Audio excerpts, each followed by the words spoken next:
Hi there, my name is Margaret Bannon, and I am both a teacher of tennis and yoga. And today I'm going to show you some yoga for tennis that's really helpful for after having practiced on court.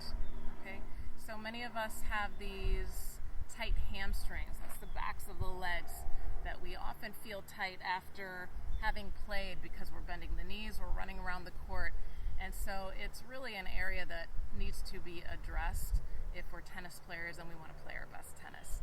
So today I have a strap, a yoga strap. Of course, you could probably use a towel or something else. I think this is a little more ideal.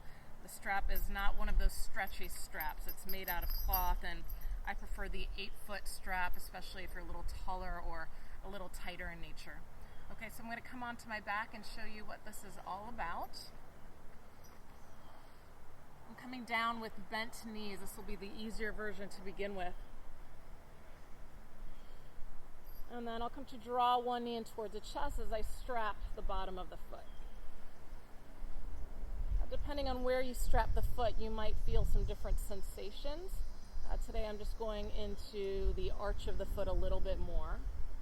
However, like I said, you could go beneath the mound of the big toe a little bit more to access back a heel and calf, but we're talking about hamstrings today.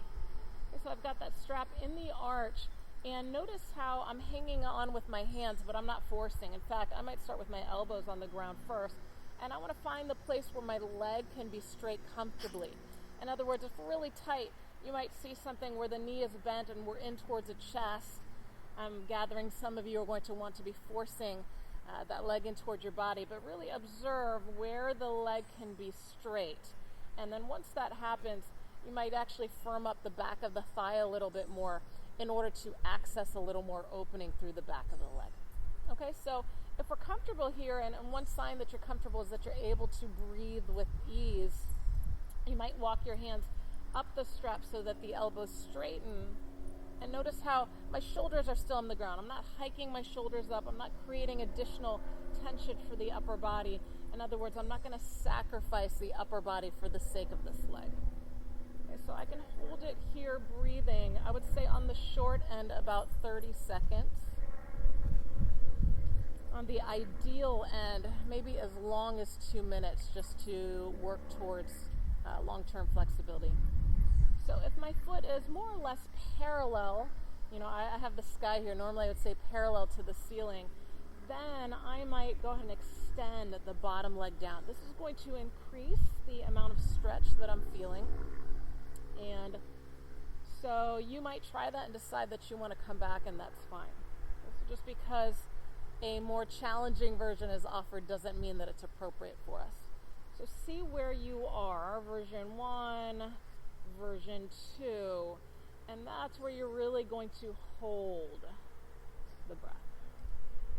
Or meaning hold while observing the breath. We never want to hold the breath. I'm going to hold that for a little while, and then as I come out, I might hug the knee in, I might extend the leg. So if that bottom leg was extended, I might take a moment with both legs extended.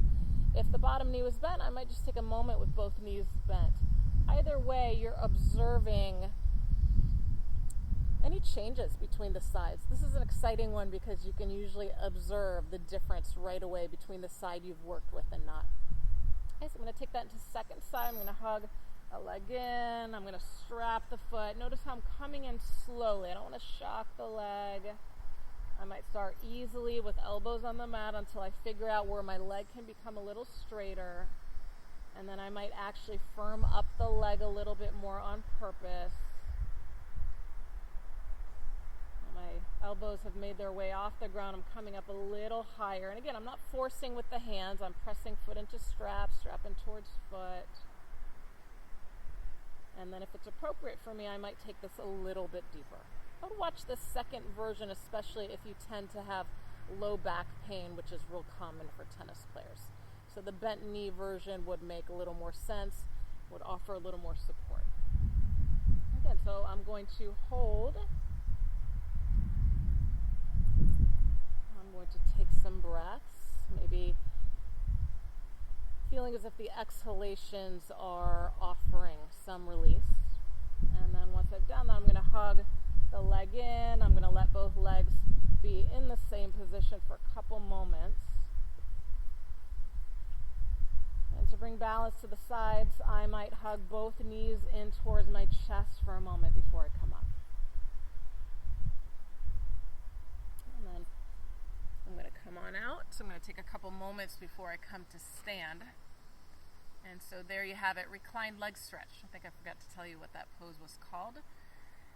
One of the more useful yoga stretches we can use as tennis players. So try that out and hope that works out nicely for you. Thanks for joining me for Yoga for Tennis. I'll see you soon.